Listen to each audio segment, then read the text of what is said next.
Benar sekali, kalau pasien skizofrenia yang parah, dia harus minum obat seumur hidup. Dan biasanya dengan minum obat itu, pasien mengalami perbaikan. Halusinasinya hilang, paranoidnya juga hilang. Namun, sayangnya tidak semua ya teman-teman. Ada beberapa pasien skizofrenia yang walaupun sudah minum obat teratur, ada sedikit halusinasinya. Kadang-kadang pikiran paranoidnya tuh masih ada. Saya punya pasien yang masih percaya bahwa Lady Di itu bisa mendengar kata hati dia.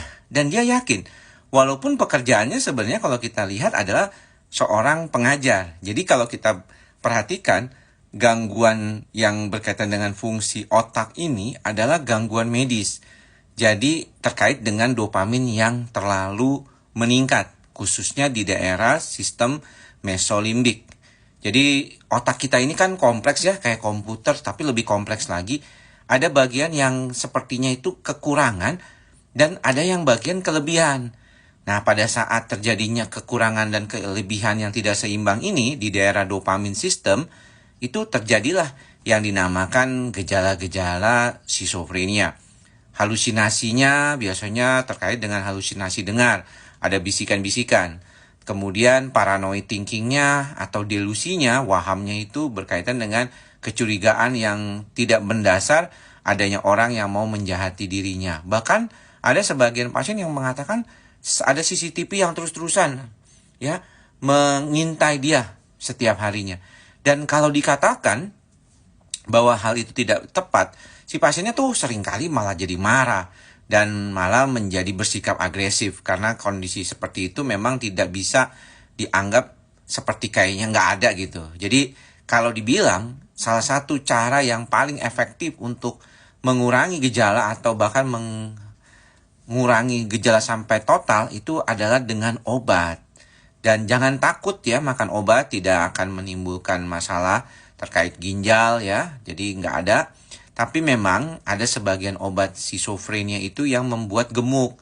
Nah ini yang perlu dikonsultasikan sama dokter, nggak boleh minum obat sendiri dan sembarangan. Kalau ada kegemukan, dan tahulah dokternya, seperti juga saya seringkali menemui pasien-pasien yang mengalami kegemukan akibat penggunaan obat ini, itu kita harus terapi juga ya, olahraganya, dietnya ya, kemudian juga bagaimana cara makannya supaya dia tidak mengalami kegemukan.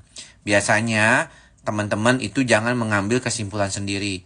Yang paling sering kali masalah ini adalah teman-teman itu mengambil kesimpulan sendiri dan seringkali berobat nggak tuntas ya, nanti malah kambuhan lagi. Atau support system ataupun dalam hal ini caregiver, keluarga yang ada di dalam lingkungan teman-teman juga tidak mendukung.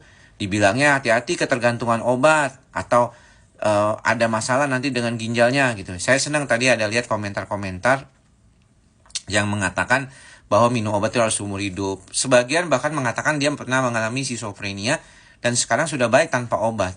Itu mungkin jenis psikotik akut yang ringan, yang cuman berkaitan dengan gejala psikotik ataupun gejala halusinasi dan wahamnya itu hanya sementara. Biasanya terkait dengan stres yang sangat luar biasa berat. Misalnya contoh saya pernah mendapatinya pada saat anak itu mengalami ospek. Jadi dia tiba-tiba ngaco gitu ya ngomongnya, merasa seperti dirasuki, itu kayak orang kesurupan. Tapi sebenarnya dia itu mengalami psikotik akut namanya. Nanti kita akan bahas di video terpisah. Tapi betul pada pasien skizofrenia yang cukup berat, yang kondisinya sudah sangat berat waktu itu, biasanya kita menggunakan obat seumur hidup. Atau setidaknya minimal 2 tahun harus minum obat dengan dosis yang optimal. Nggak boleh dosisnya terlalu kecil ataupun bahkan hanya minum sekalau perlu saja. Ini bukan sesuatu penyakit yang seperti itu. Mudah-mudahan memahami ya teman-teman.